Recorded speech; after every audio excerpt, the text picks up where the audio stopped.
Hello guys, welcome back to my channel. So today let's look at how to create API endpoints in SvelteKit.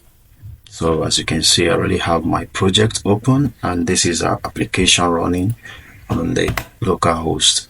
So for us to create APIs in SvelteKit, the first thing we have to do is to go into our routes folder. Then in the routes folder, you can create another folder. So I'm going to name mine API. You can name it whatever you want. And inside this API folder, I'm going to create another folder, which is actually going to be our route. So I'm just going to create tutorial folder. And in the tutorial folder, I'm going to create a file called server.ts. That's because I'm using TypeScript. If you're using JavaScript, your own will be .js. So now in this endpoint, we can actually listen to every of the HTTP request methods like get.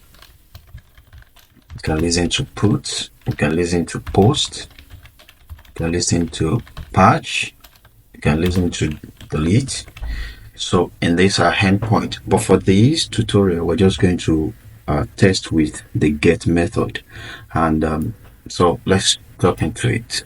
So first thing you want to do for your API to work is to export a constant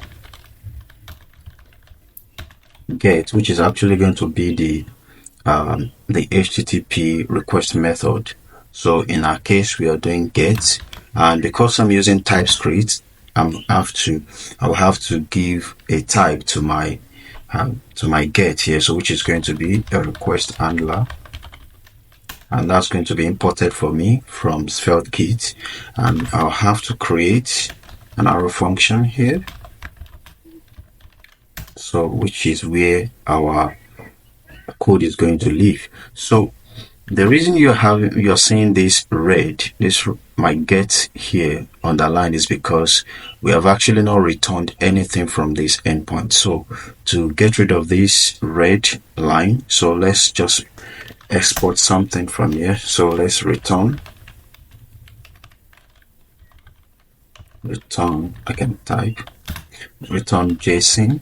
So JSON will be imported from SvelteKit as well. So we'll return a JSON, and in the JSON is going to be an object, and we're going to return the status code, let's say 200, and the message, which is actually going to be, let's say, welcome back, right?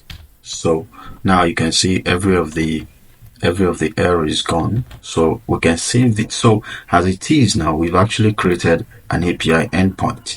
So if we want to access this now, we can then go by saying our base URL /API/training. Sorry, I think I named it something else. Oh, sorry, I named it tutorial, not training.